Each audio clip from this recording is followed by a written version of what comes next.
Good afternoon, distinguished ambassadors, delegates, honored guests, and friends. I am Kathy Nalivaiko, President of the Ukrainian Institute of America.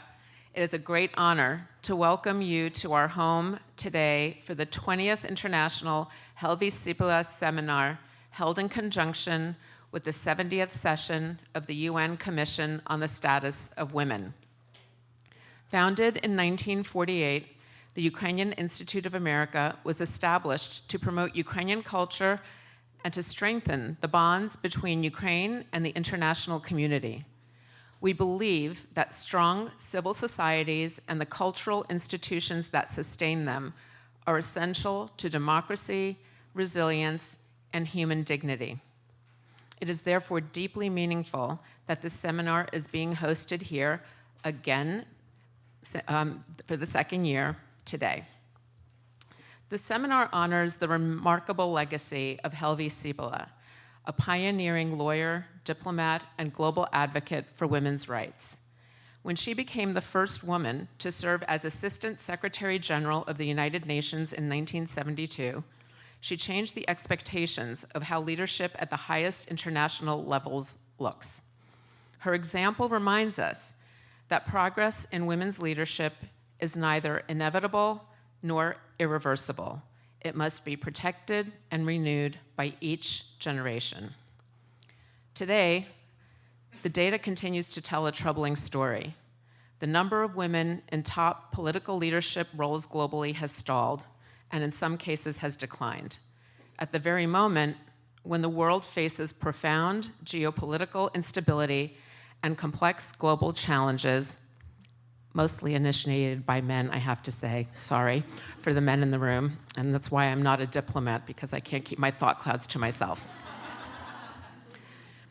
We are deeply grateful to the Finnish government, the Finnish people, and to our Finnish NGO partners for their steadfast commitment to gender equality, as well as for their unwavering solidarity with Ukraine during this most difficult period in the nation's modern history.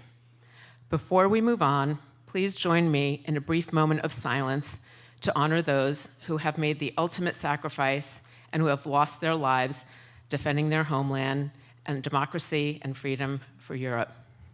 If you could stand for a moment, thank you.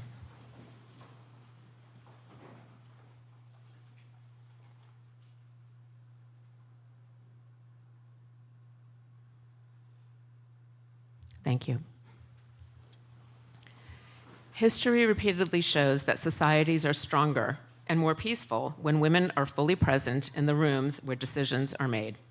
The conversation we begin today is about shaping the future of our democracies and our global institutions. It is now my pleasure to introduce our moderator, Silvia Modig, Chair of the National Council of Women of Finland. Silvia, the floor is yours.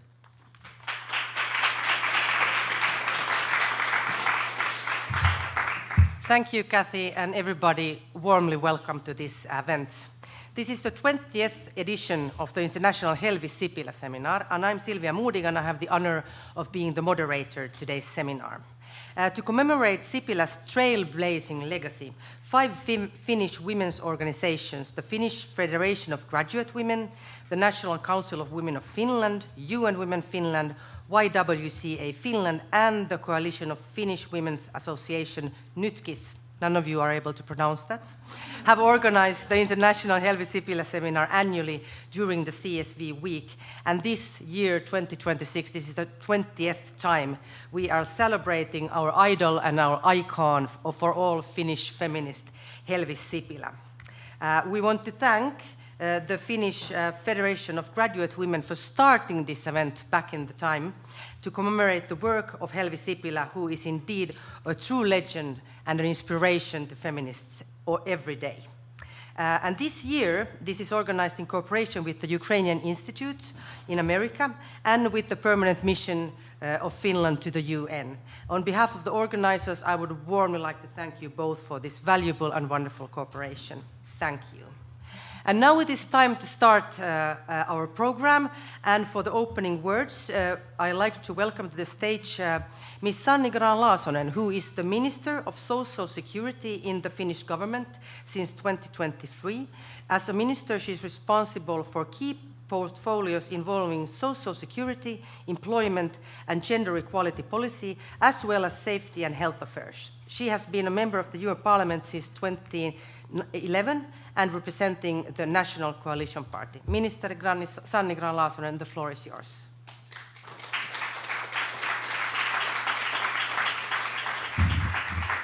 Thank you so much, Silvia. Colleagues, friends, first I want to say that Finland stands with Ukraine and our support will last as long as needed Ukrainians are in our hearts. And it's a great honor and meaningful also to be here at the International Helvi Sipilä seminar during this 70th session of the CSW. And this year marks the 20th anniversary of this seminar. And throughout Finland's history, civil society has been a key partner and driving force in advancing gender equality and sustaining these achievements. Therefore, I want to sincerely thank UN Women Finland, the Finnish Federation of Graduate Women, the National Council of Women of Finland, Young Women's Christian Association Finland, and the Coalition of Finnish Women's Association Nytkis for keeping Helvi Sipilä's groundbreaking legacy alive. Helvi Sipilä stands among pioneers of our nation. As one of Finland's first women lawyer and the first woman to run for president of the Republic, she opened doors that had long been closed to women.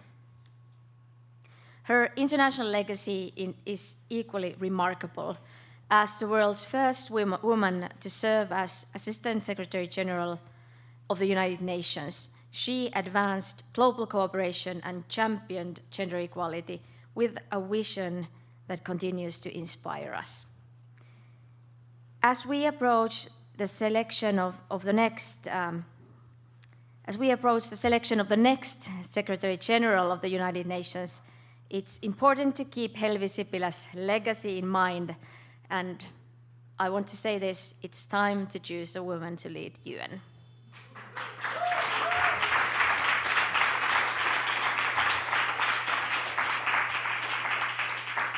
This year's theme at the CSW70 focuses on ensuring access to justice for all women and girls.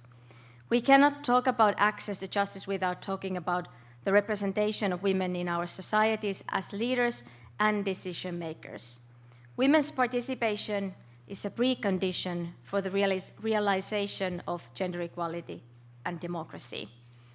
Over the past decades, women's political representation has grown, yet women still hold under 30% of parliamentary seats worldwide. Long-term, proactive policies and legislation remain essential in achieving real gender balance in decision-making. In Finland, women participate actively in all spheres of society. In our current government, and I'm proud of this, 10 of our 19 ministers are women, and that is 53%. We had almost 60 when we started this governmental term, and the numbers are among the highest shares globally.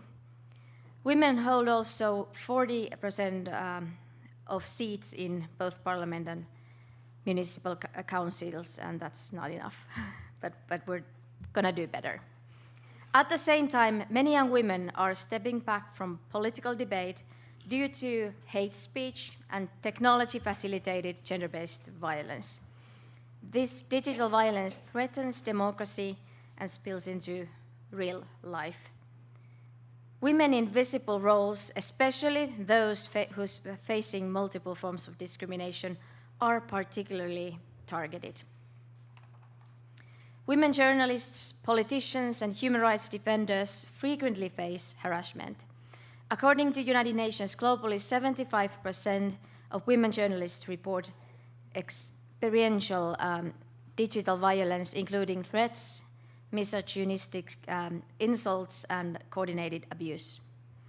Such hostility silences women's participation, restricts free expression, and weakens democracy by driving diverse voices out of public life, undermining progress towards gender equality and human rights for all women and girls. Finland is addressing this issue with determination. Gender has been added as aggravating factor in our criminal code to help prevent hate speech against women. We have trained social services professionals, police, and judicial authorities. We're also promoting mutual learning within the EU on laws and policies to tackle digital violence. As opposition to gender equality, human rights, and sexual and reproductive health and rights, we cannot stand still. We must continue improving women's and girls' representation and protect the progress made.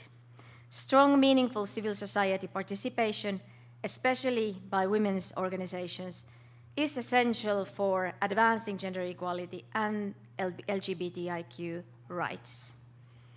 Gender equality requires active efforts with strong legal protections, the removal of structural barriers, and full, equal, and safe participation. All women and girls can fully realize their rights. So thank you very much for joining us today.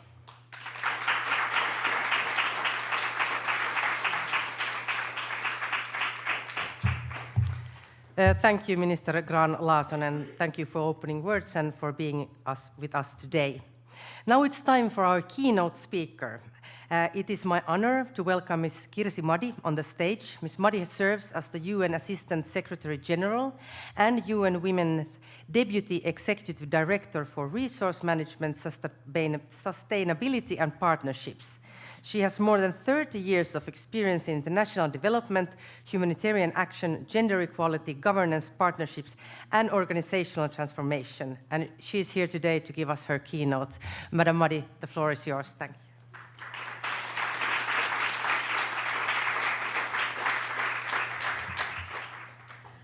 Thank you so much, Sylvia, for those kind words, and really, Your Excellency, Minister Grahn-Laasonen, Your Excellency, Ambassador Kalku, all the colleagues in the room. Such a pleasure to be here today. And it is, I have to tell you, it is deeply meaningful for me to be speaking today here. Not only as being a Finnish citizen and sort of trying to follow in the footsteps of Helvi Sipilä, but at the same time, it's deeply meaningful today to be here at the Ukrainian Institute.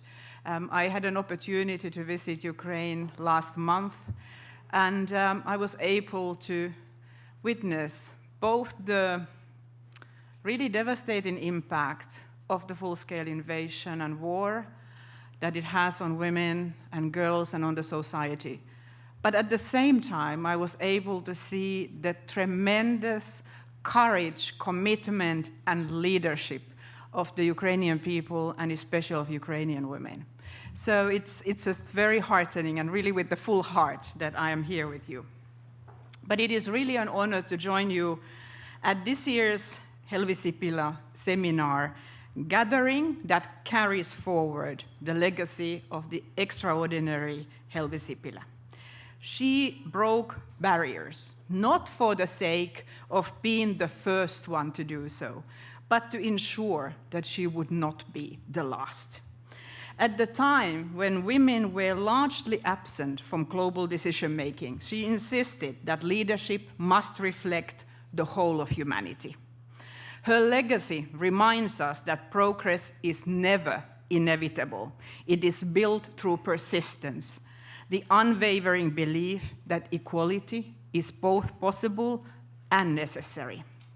Today, as we reflect on the theme of today's seminar, women's access to political decision-making is a crucial question for all humankind. We do so at the moment of both profound opportunity, but also immense challenges we are facing. Around the world, women's political participation has advanced in ways that would have been unimaginable in Sipilä's time. Yet, progress remains slow, and in many places, it is under threat. These challenges matter not just for women, but for the strength of our democracies, our societies, the long-term resilience of our institutions, and the future of our societies.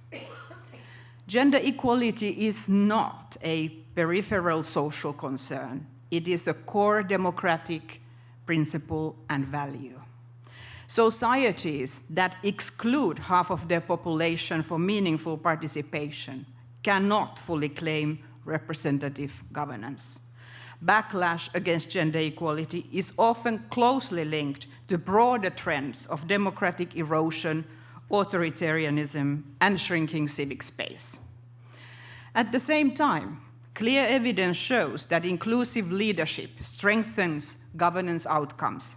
Institutions become more accountable, corruption is reduced, peace processes last longer, and economies are stronger. Beyond institutional outcomes, women's leadership changes something equally powerful. When women lead, they expand the horizons for the next generations. Yet, women remain far from equal participation in decision-making. At present, there are only 29 countries in the world with women serving as a head of state or head of government. Globally, only 27.2% of members of parliament are women. This is up from 11% 30 years ago, but still far from the parity that democracy demands. Less than a quarter of cabinet ministers are women, and those appointed are still far more likely to be assigned to portfolios related to social affairs rather than finance, defense, and foreign policy. At the local level, representation is somewhat higher, but still unequal. According to our data, women represent only 30% at local level. Now, looking back, last year's elections also reminded us how entrenched male dominance remains. In 27 presidential elections which were held in 2025, only 3 women were elected, in Ireland, in Namibia, and in the United Republic of Tanzania.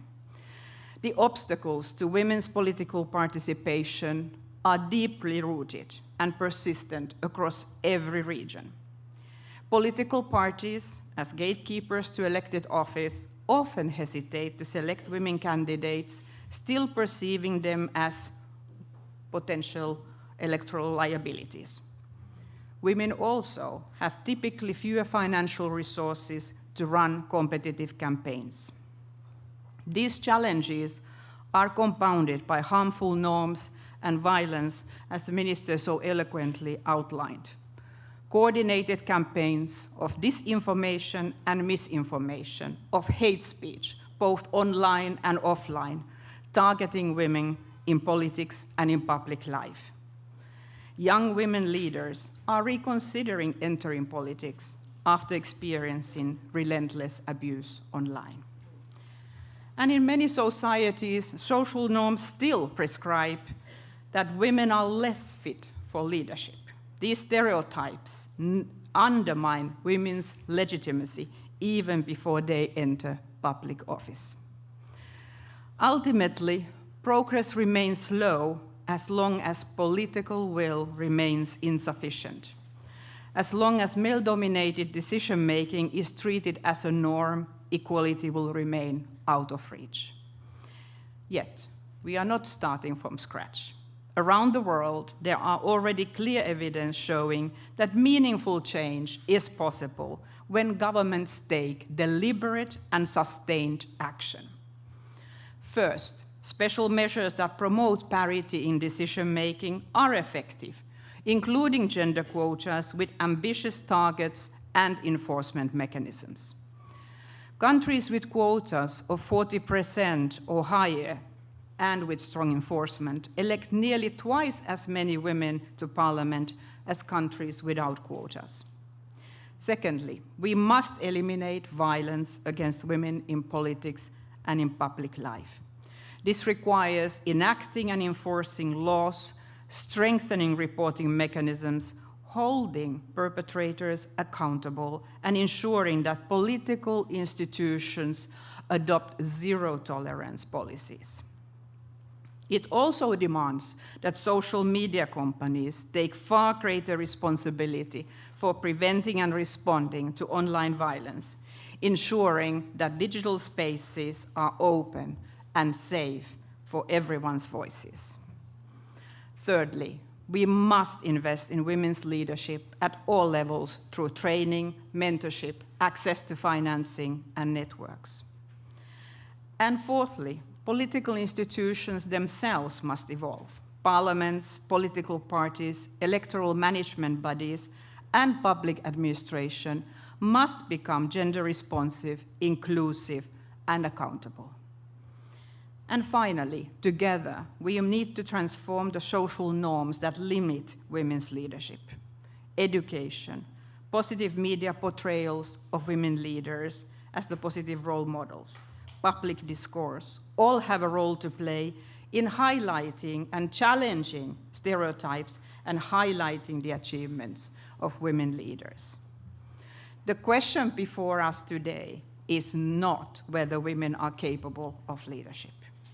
Women have been leading for generations, from pioneers like Helvi Sipilä to women leaders I have had a privilege meeting in this room today, during this week, during my visit to Ukraine, and many others who are leading communities, institutions, and governments around the world. The real question is whether our political systems are fully ready to share power. Achieving parity requires commitment from governments, from political parties, from civil society, from families and communities. It requires men and boys to stand as allies. Equality is not a zero-sum proposition. Expanding women's leadership strengthens institutions, broadens participations, and benefits societies and all of us as a whole.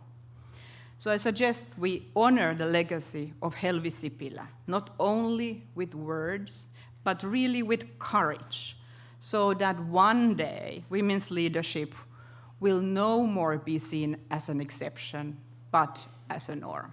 Thank you so much.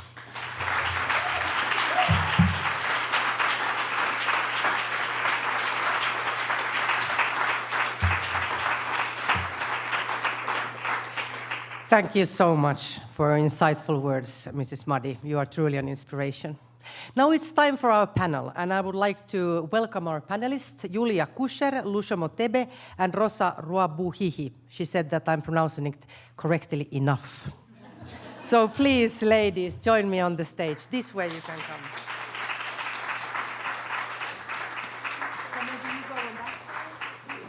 Thank you so much.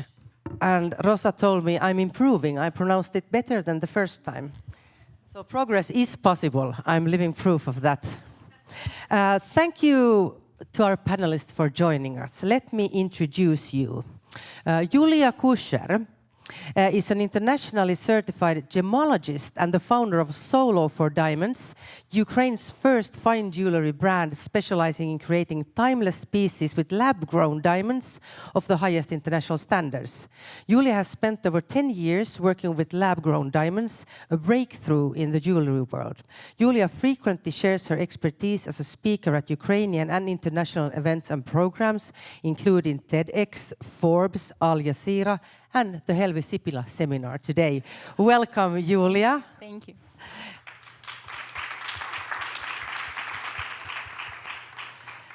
Then we have with us Lushomo Tebe, a trailblazer weaving her Zambian Kiwi heritage into the fabric of leadership. As a barrister and solicitor of the High Court, she practices at Aotearoa's leading law firm. How did that go? Okay, close enough. Chapman Tripp. Currently, she's a board member on the YWCA National Board, contributing her expertise as a member of the Finance, Risk and Audit Committee. In 2022, Lushomo was named on the Y25, an annual accolade celebrating 25 women under 25 who are trailblazers and change makers in Aotearoa, New Zealand. She is also a member of the World YWCA Leadership Cohort. Welcome. And then we have with us Rosa Ruabuhihi. Okay, is the director of Inspire Impact Hub, a Pan-African social enterprise advancing gender equity and equality across the continent. She has been a prominent leader in promoting women's empowerment and gender-responsive governance in Rwanda since 1995. Ms. Ruabuhihi served as a chief gender monitor at Rwanda's Gender Monitoring Office from 2013, where she spearheaded initiatives to institutionalize gender accountability at both local and national levels, including the Gender Accountability Day and the Gender Equality Seal Certification Program. She also launched the biannual Rwanda Country Gender Profile, a key reference for policymakers on the state of gender equality. Prior to her work at the GMO, Mrs. Ruabuhihi spent over 15 years with various UN agencies. Welcome and thank you for being here. So we have an excellent panel and very distinguished guest. I'm so grateful that you are all here. Julia, you have such an interesting background with your business. Could you share your story? How did you end up being a diamond entrepreneur and an inspirational women leader? Which came first? Thank you so much for an invite and for the question. So it took me 10 years to be here where I am as the CEO of a diamond company and jewelry designers for now, but that's not was always the same way. 10 years ago, I knew about diamonds, that it's shiny, beautiful, and expensive. Now I know that diamonds, lab-grown, can be used to cure the cancer. They are used in the biomedicine. They're used to replace the body parts, which I think is very important nowadays. Also, they are used on the air spaceships and in many, many devices. So it's really a new product, very innovative and modern, and I believe that it really helps our humanity to build a better future. So, but I can say for me as the woman, to be a CEO of the diamond factory for 10 years, it was a fight, like everyday fight. And I saw some resemblance with the lab-grown diamonds because when the product in 2015 just started to appear in the markets, people were like, oh, that's something artificial, it's something bad, it's something fake. So first, for me, it was a task to get to the neutral plateau, you know, like from minus, to get at least to the zero when people don't have any opinion. And then it's like, oh, it's good or bad, would I like to use it or not? So I feel like the same is for the woman in business. First, you have to get to the zero plateau, like, okay, now I can talk with you. And then they start to build their relations with you. I remember the highest acknowledgement for me was after 6 years working in this field, which I can say is for 99% is a man's field, because in trade in diamonds, it's mostly only men. And when I met one of the CEO of other company who was also having the team with the women, she was like, oh my gosh, we're like a unicorn here. And it was true. It was only 2 of us in the whole pavilion in Las Vegas, GCK, the biggest diamond exhibition, and we were only the 2 CEO female. And I was like, yeah, sure.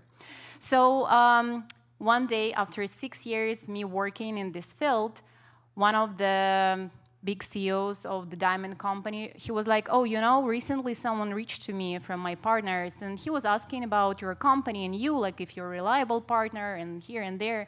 And I told, oh, you have to be like, sure, she's our guy. And I'm, okay, that's the highest thing someone can tell about me, that I'm someone's guy. So I believe that to me, it was always like a question. First, I have to prove that I'm reliable enough to just handle any negotiation because I'm just a woman. I was supposed like to tell, oh, I'm not young enough. I'm like really educated enough and I have experience so we can really deal. And now I feel very confident that after 10 years, I know that we are the best in our sphere. The company has grown the largest diamonds in the world, like 2 world records, 115 and 150 carat size stones. We produce an amazing product. Now I feel confident that, yes, I proved myself. I'm good as a CEO. I'm good as a woman, and I really have this right for success.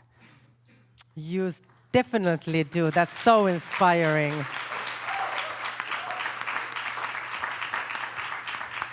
And now you're our guy. Luciano, next with you. You're an active both at the national and international level with the YWCA and a part of the global YWCA youth leadership cohort. What led you to become active in this movement? Well, I always say that I've been a part of the global YWCA movement long before I knew what it was or had a title to it. And that's because I've always grown up in communities where women, my aunties, my mum, my sisters, have been leaders in a way that they didn't have a title. And I've always felt that women have inherent leadership, even though it's not always recognized with title.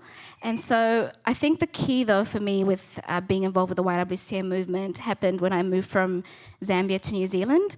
All of a sudden, I was an immigrant. I was more aware of being a woman of color as well. I also, I guess maybe through studying the law and also with age, just become very aware of inequities. And the YWCA gave me a platform to channel that awareness into action. So getting involved with the board, being on the national board through governance has been very empowering for me. The YWCA movement has been going for well over a century, and it's a real privilege to be a part of it and to be amongst young women who are inspiring, to be also part of an organization that has intergenerational leadership as well. And I can talk a lot more about how I see that being a really key tool to bridging some of the gaps that we see at the moment. So yeah, I think that was just really my key point, being aware of inequities and the YWCA providing that platform to be part of a global movement to address those inequities. Wow. Give an applause. And thank you to YWCA for giving this platform for this inspirational, amazing woman. And then Rosa, your comprehensive and so impressive career with gender equality and women's rights in Rwanda, what led up to that? Did you know as a little girl that you will become this inspirational women leader? How did you end up with your career? Good afternoon, everyone, and happy Women's Month. I don't think my story is as engaging like what I heard from my colleagues here, but it comes and it stems from a very conflicting environment. I was raised up when I was nine, and we went to refugee. We left my country, and we were refugees for a long time. And since that age, I didn't know what is gender equality, and I just noticed things. First, women were doing too much in refugee camps. They were doing everything and getting nothing. It's something that really hurts you, and you don't call. Now we have terms, terminologies, etc. But at that time, it was just a concern. How come all the women are working so hard, going to fetch water, to look for wood, to cook, to take care of children, and they have no right at all? They have nothing, nothing. Because now refugee camps have changed. At least you have some kind of support, but at that time, in the 60s, it was something else. It was deprivation, it was sad, and it was hopeless. And I was wondering how is it going to end. I could see my mom, she was talking about the aunties and the others, working day and night, trying to get a living, trying to feed the children, trying everything.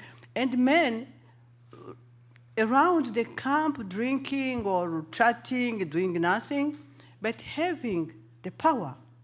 And nobody was saying anything. So I think this is what really pushed me to look much more in that issue, I didn't know what is gender equality. At that time, there was no gender at all. Between you and me, there was no terminology of gender or defending gender, women's rights. It didn't exist. But the abuses were already there. And when I finished my studies, actually, I was very lucky. I had an opportunity to go to school. Some good people supported me, and I was able to go to good schools and go out of Africa and had a good education. But back in my mind, that those camps were always there.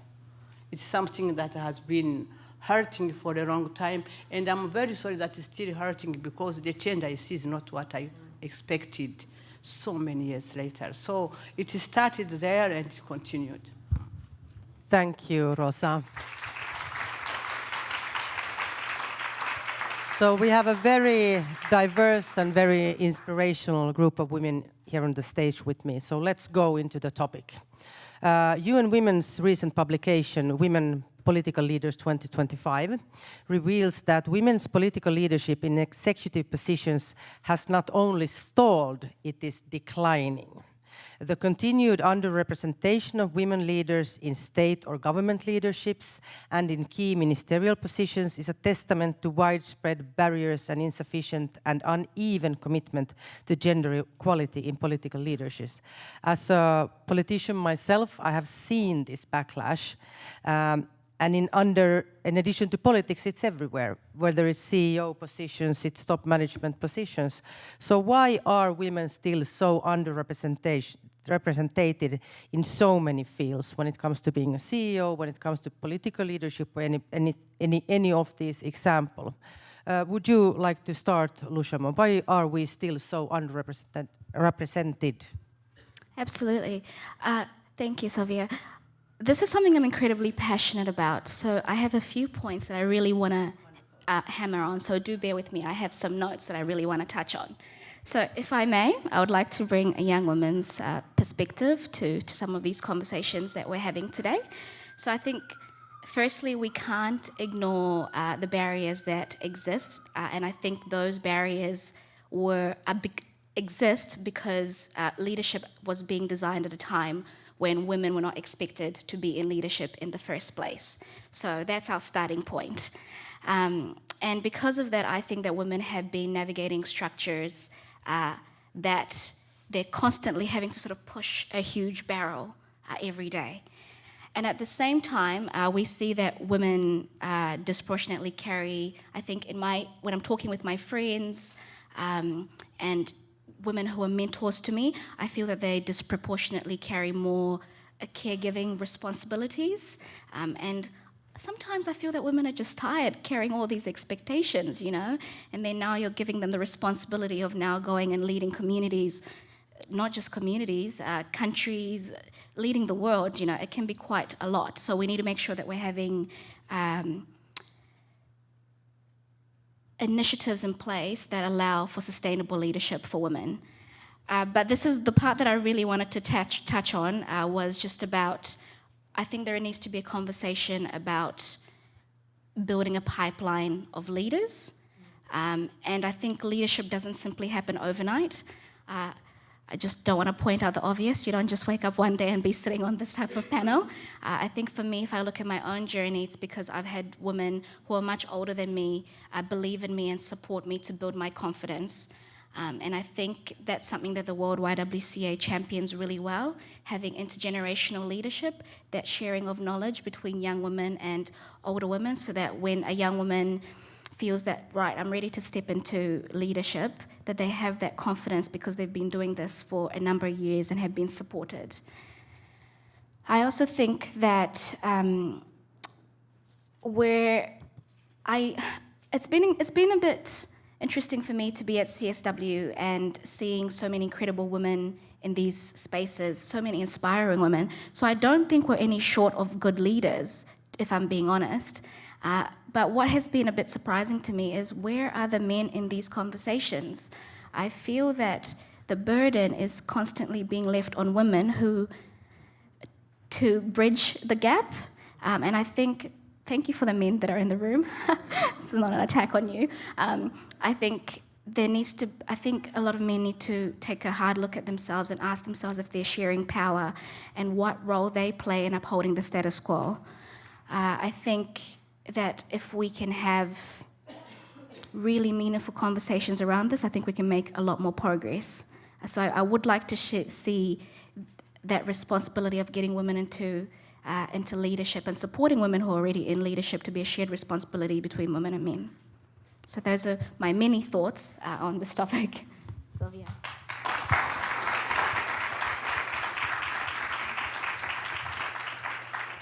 I think in all countries we recognize this, that women do a lot of work. They do the housekeeping, they do the children, they do the elderly, and then on top of that, you should be an inspirational leader. So that's quite a lot.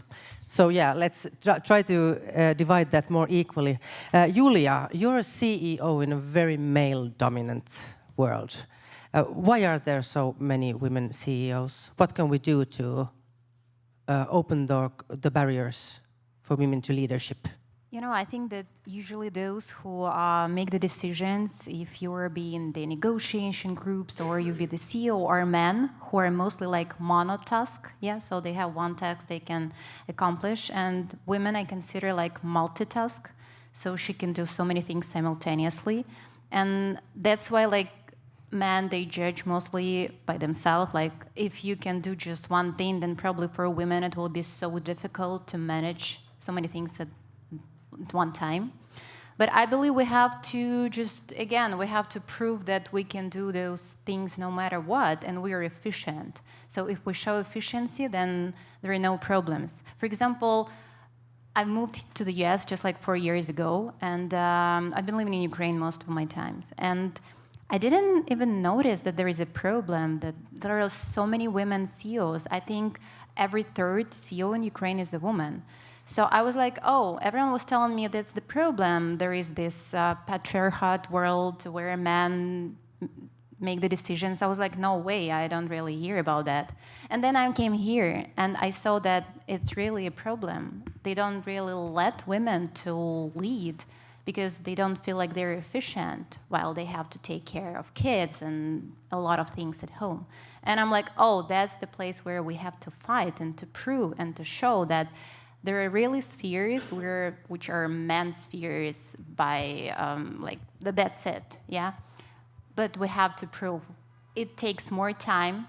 It took me like really 6 years, but now I'm here and I feel like I'm the same plateau with the men. So it's just through the experience and the years.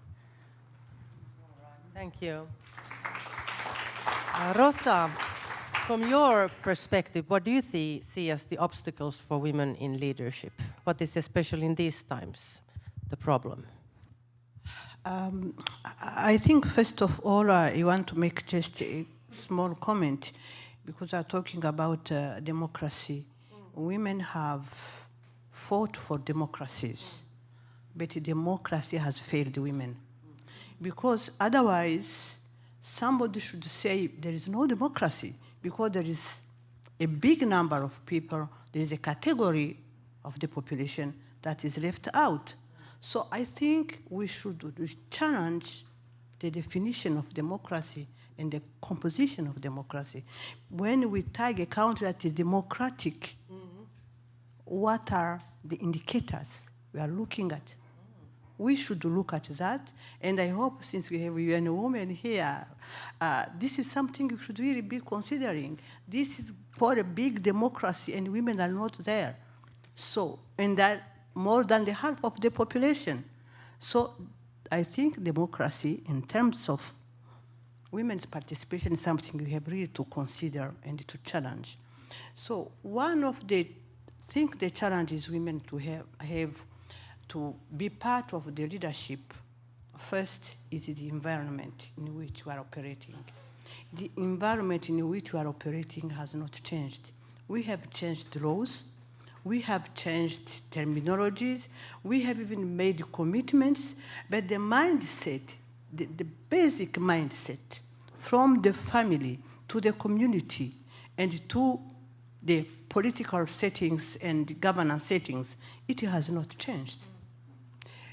You'll see somebody who is in office, he's a director, he is a minister, he's whatever, a lawmaker, talking about gender equality and even enforcing some laws.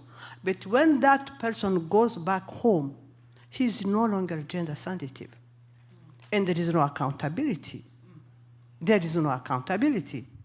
I think that's first thing is the environment is not really committed. This is the first barrier.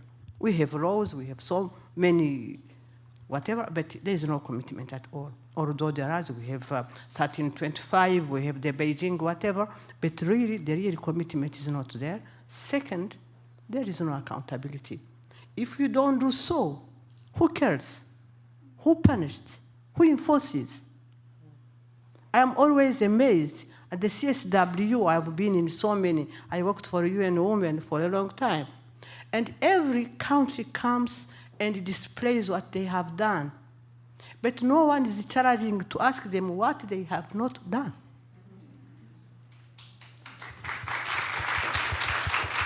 Why things should change if there is no accountability? I can be really doing things that are not good against all the commitments from the Beijing to the 1325 to the whatever, but no one is challenging me as an institution. As far as accountability is not there, I don't see why things are going to change. Third, I think it is the women themselves. We lack solidarity. We lack solidarity. We work a lot, we do a lot of things, but we don't have the solidarity that we should be having. If it was another group that is discriminated, it would feel much more closer. But this is not what's happening. We lack the solidarity, we lack that movement agency that we need to reverse things. So there are so many things that we can say, but I think for me those three are the big barriers we really should be thinking of and trying to strategize to ensure that we can change things. That's amazing. I was thinking about the same thing yesterday, listening to the General Assembly speeches from the different countries. And if that would be the first time I hear a discussion on gender equality, I would have thought that, wow, everything is good because everybody's doing a lot of things that it sounds like really, really good. And we know the reality. So the accountability, I think this is so important. How can we have that accountability? How do we establish accountability? Not only have, for example, here we hear the countries saying all the good things they've done, but they don't tell the things that they haven't done. They don't tell the things that they're lacking behind in. How to get accountability? I believe that it has to be built in the country itself. It has really to start by the country itself, because it is very difficult at the international level to seek accountability. Is very challenging because you can't go in another country and start dictating how they should behave, etc. They will bring you the norms, the culture, the many things. But inside the country, that is where the movement has really to start. We have pushed a lot at the international level that is not replicated nor implemented at country levels. So I think we should look back how we support countries to be really engaging and remove those discriminations, not only putting laws that are just cosmetic and putting a woman there and saying, oh, now we have a woman here and there, but have changes that are transformational, that can transform the way people are living. I can give you the example of my country. We are celebrated for a few things that I can share. One is the Constitution. But a Constitution that is not done by some specialist, a Constitution where women movement have been part. This is what has saved Rwanda, because women movement have been strong and participated in every and each provision that was in the Constitution. And this was something that is saving us. I am not saying that everything is perfect, but the Constitution is really gender responsive. accountability has been built. Gender accountability, not just accountability. In the Constitution of Rwanda, we have 4 institutions of accountability, and one is gender accountability institution. So I think this has been pushing us to sustain the gains that we have had. And the community at the lowest level, and this is the big challenge we still have, even in my country, is having women having that leadership at the lower level, the community level. We can have ministers, we can have parliamentarians, but when you go back to the family, things have not changed. The imbalances of power is still there. And we have not worked enough on the mindset and the cultures. It's like culture, no one has to touch it. It has to be static, and you know it doesn't have to. It has to change, like everything's changing. So I think we have to support women agencies at the country levels, at the community levels, so that they are the one demanding accountability. They are the one who have to ask accountability, and it is possible. Thank you. Well, as we've established here, women have been historically underrepresented, and unfortunately now we are witnessing a global backlash, a pushback against women's and minorities' rights, especially when it comes to intersectional discrimination and sexual and reproductive rights. And there is a threat that this might lead to narrowing democracies and diminishing the space of civil society. Lushomo, your thoughts on this, the pushback? How does it affect the progress we're trying to make, and how should we tackle it? Yeah. I think when we look at movements over history and what progression looks like, I believe that progression is never linear. And when we have pushback, it is also an opportunity to be, as you say, transformative. Yeah. It means that we're pushing boundaries. It means that we're doing things right, because it shouldn't be comfortable work. It's difficult work, but it doesn't mean that we slow down, right? I think that's a chance to use that moment to say, okay, why does this feel uncomfortable? What is the sticking point here? And from that, get some resolutions and way forward. I think that women and global movements continue to be incredibly resilient, and that should not stop, and that we should keep going forward with that. It is a shame to see particularly women in high levels of leadership receiving backlash and personal harassment. I think from a New Zealand perspective, I'm not sure how familiar people in the room are with our former Prime Minister, Jacinda Ardern, an incredible leader who led us through, one, a pandemic, one of the most successful pandemic responses globally. I think we had about a year or something like that where we were just roaming free in the country and a bit removed from everyone. And you know, we had the Christchurch attack shootings. We had so many major things that changed us as a country. And it was a shame as a young woman to see this woman who I aspired to be like receiving all of this. Honestly, it put me off leadership for a little while. But to see that resilience, that pushing forward regardless of all of this, has inspired me, and I know has inspired a whole generation of young women leaders and leaders in general. So my encouragement would be that progression is never linear. I think we really need to have that as top of minds, and that we have to continue to push forward and use moments of pushback as a time to be transformative. That is a good call to action. Julia, your thoughts on the backlash? You know, I can say from the experience from Ukraine, and while now we have war and feels like, okay, everyone is, you know, busy with the war issues. But recently I had this example of the girl who was in her 30s, and she was the CEO of the company which was in charge for the weapon. And I see so much of social harassment which was against her because she's young, she's a woman, and it's a defense sphere. And I was shocked at that point. But then the other thing shocked me, that most of the people who were harassing her were women. So I would say that we really have to be supportive to change something, because we have men who are against women, and now we have women who are against women, then how we should, develop something. That's such a sad story. And looks like statistically, yes, there are a lot of women who are capable of a lot of things, but they, I don't know, don't probably have enough courage or something to be self-confident and fulfilled. So the easiest thing they see is to harass the other woman. And that's why at this point you don't feel any support. And that's the biggest issue. So I would say the biggest thing we should do is just to support each other. Women, we have to support. That's the thing which will help us to develop, to create, and to lead. Yeah, women supporting women, definitely.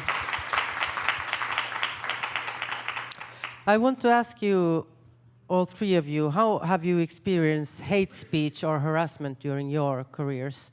Because being a politician in Finland, with a lot of progress in equality in my country made, still we have now this problem, and this is for all parties, over party lines.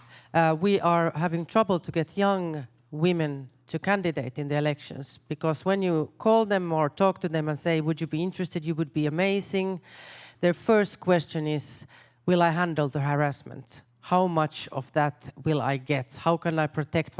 So that is their main concern in participating in democracy.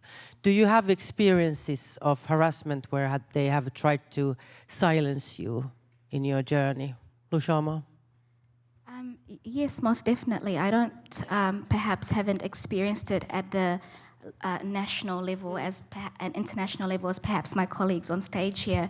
But if I think back to one of my probably most prominent leadership and public-facing roles, I was a student union president, so basically a student politician, right? You're very much open in the public. And I remember during those 2 terms, I got so much sort of hate, and I think one, being driven by being a young woman who is very vocal and has an opinion on everything. And also, I think intersectionality plays a role in that. I'm an immigrant, I'm a woman of color, all those things. So I had to also face racism as well, and getting death threats, particularly online. We do live in a very globalized world, so online is really where I faced a lot of that, unfortunately. But I had to really remind myself in that moment of who I am accountable to.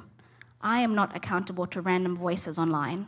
I am accountable to my communities and to the young women who deserve to see themselves represented in a leadership. That's what I had to keep reminding myself.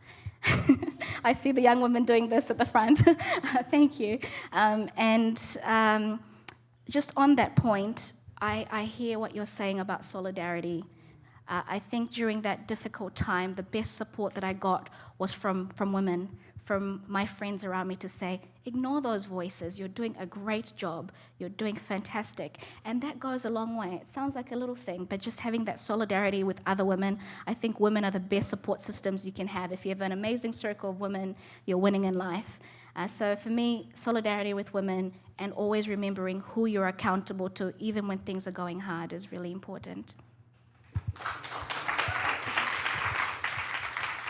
What about you, Julia, in your way to as a woman leader in a very man-dominant world? Yeah, I think like 2 top questions is for me is like who's your husband or whose daughter you are, and I think I got used to this question already. But the other thing is really the problem with the social media. I think people who hide with no like faces, with no pictures, with just nicknames, they feel like they have power to judge and to punish you no matter what. And when you try to fight against those people, you see that no reason. They don't even want a dialogue, and that's the worst thing. They don't really want to hear you. They just want to punish you and to diminish and to feel better by doing that. So I think my biggest dream is to delete all social media. So one day, hopefully, I will do that. That's again to the question of support. Yeah, you do feel this harassment every day, and you have to remind yourself who you are, what you've done, and you don't need someone's opinion who you don't even see, or the name, or you don't know this person, to listen to them. That's the most important thing. If they want a dialogue, let's meet and let's talk. Let's ask each other questions, not just judge and punish because you feel you have this power. What about you, Rosa? In your career, what kind of harassment or silencing have you encountered? Sorry. I think it has always been there because now it is on social media, online, but before it was verbal or it was some kind of attitudes. I believe women in general have not gotten the lessons that their perspectives, their wishes are theirs, and they have to defend them.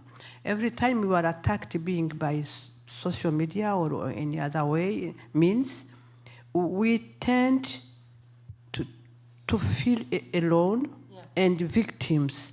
But we should not be victims and we should not feel alone because we are so many that are going through that. And you are so many that can fight it. The problem, we fight alone. You don't tell it to others till it is really outside there. You keep it for yourself and you try to hide it. It is like you are the victim because you have done something wrong.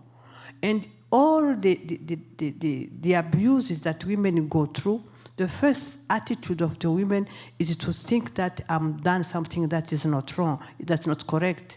You feel wrong, you feel, and you want to keep it alone. We have to be able really to expose it as it comes. And when you expose it, then people start showing you some solidarity, support. Because if you hide it, nobody is going to help you. We have to be bold and to understand that it is a kind of powerlessness of some people. They know they can't stop you, but they try to slide some mud on you, and they are powerless. You are powerful, but they try to put you down. We have to feel strong when you are attacked. You're not going to be attacked if you do nothing.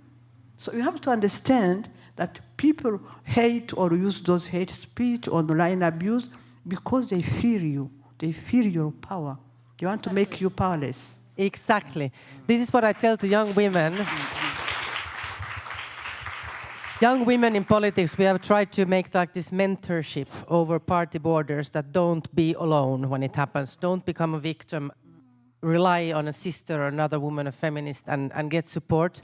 And what I've always been trying to tell those young women in that situation is that they're afraid of you. If you would not matter, they would be silent.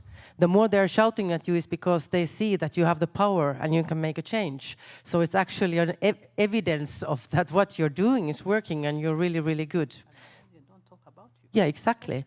So thank you so much, all three of you, for these so inspiring thoughts. I would like to conclude with what would you hope that these rooms goes? What is the thought that you want us to leave from here? What can we do to this backlash and at the same time continue with the big historical progress we are all together globally working for? What would be your key empowering points for our audience? Rosa? I think what I'm thinking now is we have been talking all the whole week in the CSW and have been also listening, etc. But the message I would like to convey is don't be indifferent. Don't be indifferent. Act wherever you are, however you can, but don't be indifferent.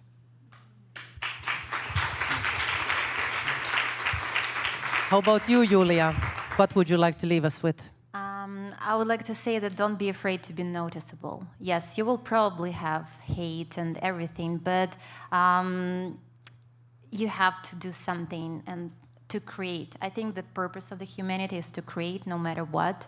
So as more you will do, of course, the more you will fight. But fight every day. That's what we have to do.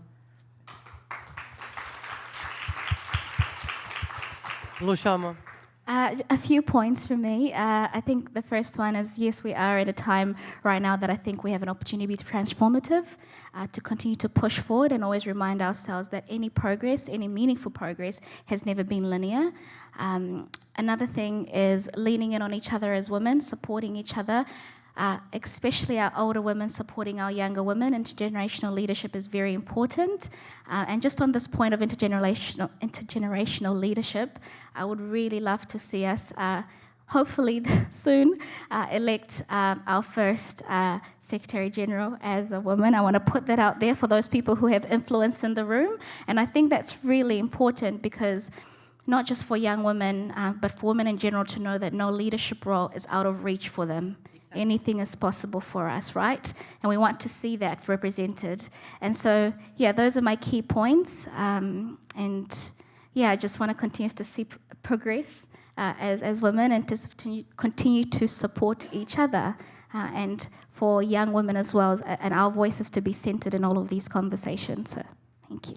It is exactly. When talking about the woman as the General Secretary for the UN, you always get the question that, is that realistic? Well, I always answer like Nelson Mandela said, that it always seems impossible until it's done. So that's what we are aiming for.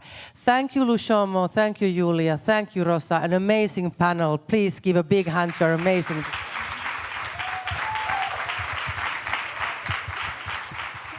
Wow, that was a true inspiration. I can see our women leadership from Finland here also. You can see the inspiration in your faces.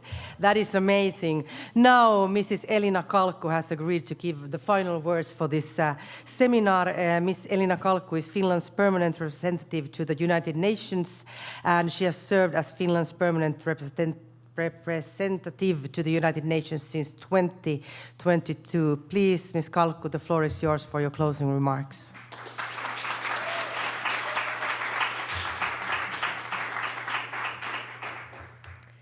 Thank you so much, Sylvia, and I'm not trying to pronounce your last name.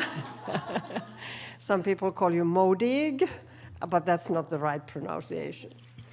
Thank you indeed, all of you, our wonderful moderator, all speakers and inspirational panelists. I think this was truly a discussion of trailblazers, and you, I'm sure, carry with you lots of brilliant and inspirational thought with you when you leave the Ukraine institution. Thank you, institution, and thank you for hosting us, and thank you all who participated in organizing this wonderful event. As our Ukrainian friends so well know, and I want to say this at the outset, Finland stands with Ukraine and supports you any way we can. In our thoughts, we Finns live with you through these difficult years with respect, admiration, and lots of concern. I have many friends back home, actually, who switch on the news in the morning, and the first thing they check is how is Ukraine doing this morning. And so when you travel in Finland, you can see lots of Ukrainian flags on top of town halls and city halls and village halls around the country. We hope the time comes soon when we can be partners in a same political and economic union, European Union, and peace will prevail. I also want to express our full solidarity with women and girls in Ukraine and in all wars and conflict zones.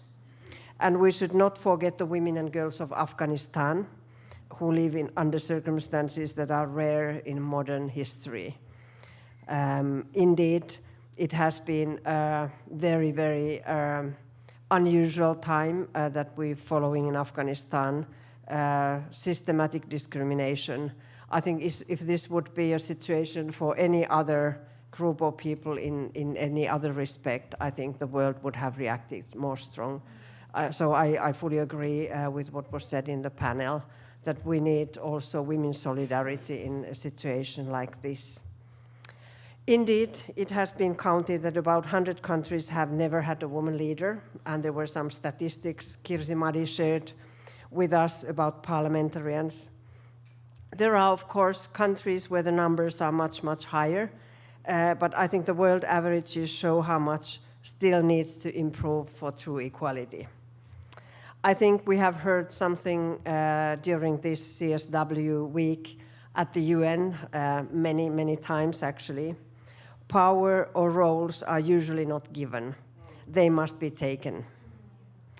And gender equality and rights of women and girls are an integral part of the rules-based international system and obligations anchored within the United Nations and in international norms and international law.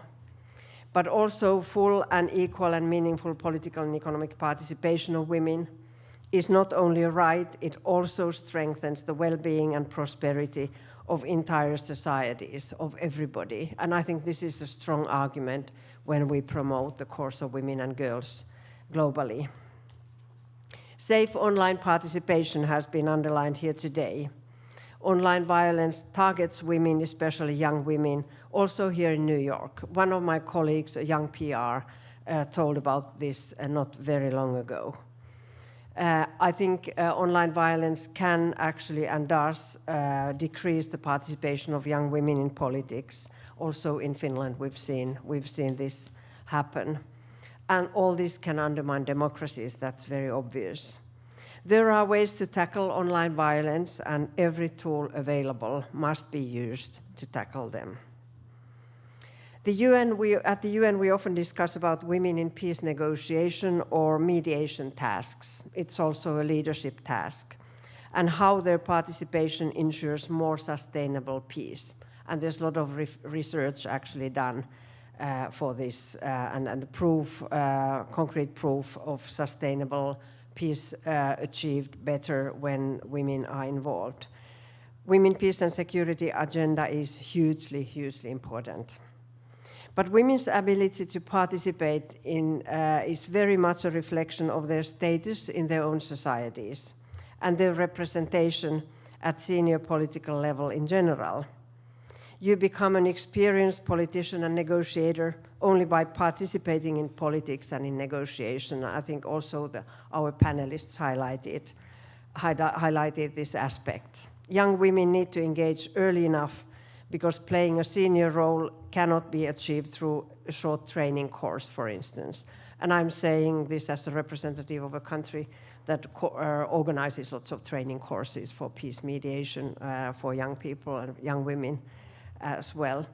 But I think it is all about the experience gained over years, and this is why it's so hugely important that young women engage.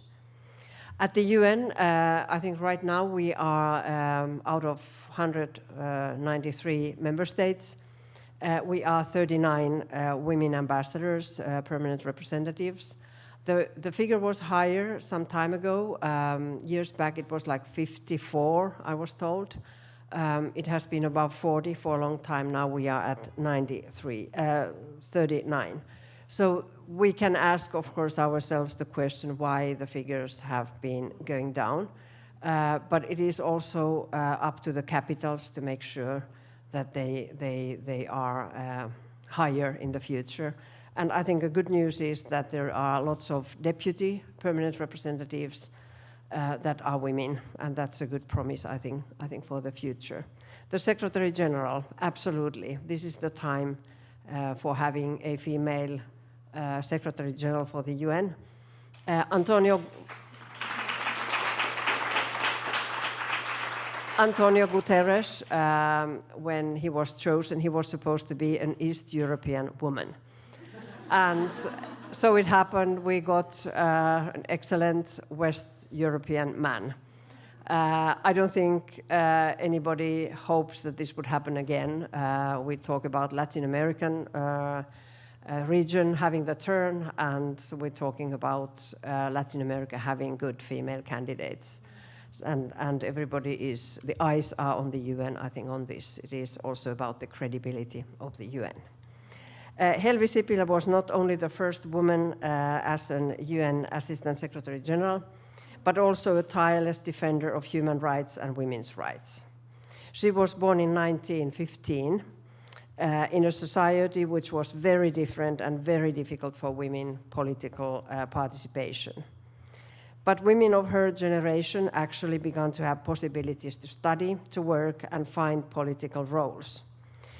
And it was mentioned here, she was the first woman as a presidential candidate, even if it took some decades before a woman was actually elected president in Finland. Today, the world is going through very unusual times. In conflict zones around the globe, women and girls are suffering.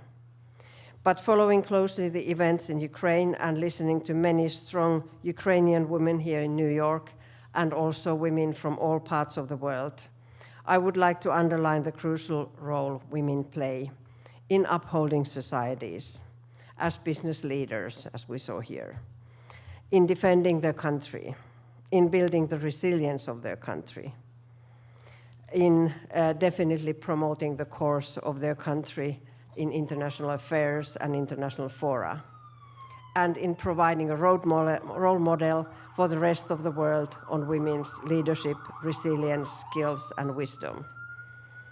In today's world, we see more polarization and pushback against gender equality, the Charter of the UN, and rules-based international order, and against universal human rights. But we will not accept this. The world has moved forward. We will continue to be ambitious. We will not allow going backwards. And we will keep working for a better future together. And we are the majority at the United Nations. I thank you.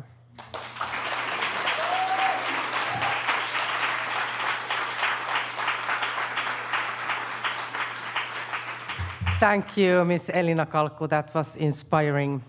Thank you all for this part of the seminar. I thank you all for making this a safe space for all of us. And I would like to remind you that let's continue with our safe space for everybody when we, after this, have the possibility for a small reception that you all are welcomed to stay.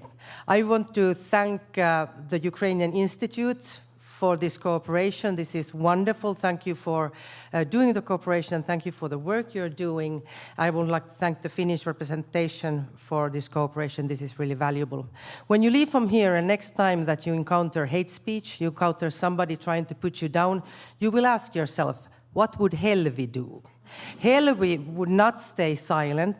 She would take action. She would not be indifferent, and she would encourage you to take the power, because nobody is waiting to hand it to you. So remember this, what would Helvi do? And then you know what to do. Thank you all so much for joining us today.